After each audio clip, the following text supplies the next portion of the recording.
নমস্কার বন্ধুরা, আজকের রেসিপি হচ্ছে খাসির মাংস। তো আমি প্রথমে খাসির মাংস নিয়ে নিয়েছি। এইখানে 1 কিলো খাসির মাংস আছে। তারপরে আমি একটা গামলির মধ্যে আমি জল দিয়েছি, তার মধ্যে নুন আর হলুদ আর একটু সর্ষের তেল দিয়ে নেব। দিয়ে আমি এই জলটা যখন টকবক করে ফুটবে তখন এই খাসির মাংসগুলো আমি এর মধ্যে দিয়ে দেব। তারপরে দিয়ে আমি প্রায় 30 মিনিট মতো আমি খাসির মাংসগুলো একটু সিদ্ধ করে নেব। তো আমি খাসির মাংসগুলো এর মধ্যে সিদ্ধ হচ্ছে, তারপরে আমি সিদ্ধ করে এটা রেখে দেব। দেওয়ার পরে তারপরে এবার আমি কড়া বসিয়ে নেব। কড়াইতে আমি তেল দিয়ে দেব, সর্ষের তেল দেব। তার মধ্যে শুকনো লঙ্কা ফোড়ন দেব। তারপরে এলাচ, লবঙ্গ, দারচিনি দিয়ে দেব। তারপরে পেঁয়াজ কুচিয়ে রেখেছি, সেই কুচানো পেঁয়াজগুলো দিয়ে দেব। দিয়ে দেওয়ার পরে এবার এই পেঁয়াজগুলো যখন লাল লাল মতো হয়ে যাবে, তারপরে এর মধ্যে আমি রসুন বাটা দিয়ে দেব। রসুন বাটা দেব। তারপর রসুন, আদা ও কাঁচা লঙ্কা বেটে রেখেছি, সেগুলো দিয়ে দেব। দিয়ে দেওয়ার পরে তারপর আবারও একটু কষিয়ে নেব, যাতে রসুনের গন্ধটা চলে যায়।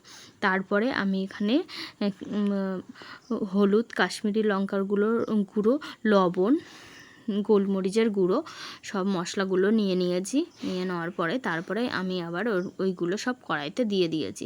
দিয়ে দেওয়ার পরে আবারও কষিয়ে নিচ্ছি। নেওয়ার পরে এবার একটু ওর মধ্যে জল দিয়ে দিয়েছি। জল দেওয়ার পরে এবার মশলাটা আবারও একটু কষিয়ে নিয়ে নিচ্ছি। তারপরে যখন একটু মশলাটার উপরে তেল তেল মতো হয়ে গেছে, তারপরে ওই সিদ্ধ করা খাসির মাংসগুলো আমি ওর মধ্যে দিয়ে দিয়েছি। দিয়ে এবার মাংসগুলো আমি আস্তে আস্তে গ্যাসের লো ফ্লেমে আমি মাংসগুলো কষিয়ে নিচ্ছি। তো আস্তে আস্তে মাংসগুলো কষিয়ে নেওয়ার পরে ভালো করে একটু টাইম নিয়ে কষিয়ে নিচ্ছি। কষিয়ে নেওয়ার পরে এইবার আমি এর মধ্যে একটু পাকা টমেটো পেস্ট করে দিয়ে দিয়েছি। দিয়ে দেওয়ার পরে তারপরে আবারও আমি এই মাংসগুলো কষিয়ে নিচ্ছি। কষিয়ে নেওয়ার পরে তারপরে আমার এটা প্রায় কষার মতো হয়ে গেছে। এইবার আমি এর মধ্যে আমি আলু দিয়ে দেবো। আলু দিয়ে আবারও আমি এটা কষিয়ে নেব। কষিয়ে নেওয়ার পরে আস্তে আস্তে কষিয়ে নিচ্ছি। কষিয়ে নেওয়ার পরে তারপরে যে আমি সিদ্ধ করে রেখেছিলাম, সেই সিদ্ধ জলটা আমি ফেলে দিইনি, সেই জলটা আমি এর মধ্যে দিয়ে দেবো। দিয়ে দেওয়ার পরেও যদি একটু পরিমাণ জল লাগে, তো আমি আরেকটু গরম জল করে নিয়েছি, সেটা এর মধ্যে দিয়ে দিয়েছি।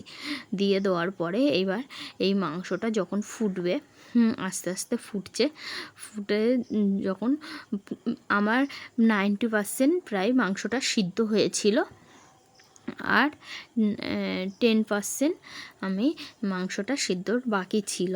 তো সেটা কষাতে তারপরে হয়ে গেছে। তো রেডি হয়ে গেছে আমার খাসির মাংস।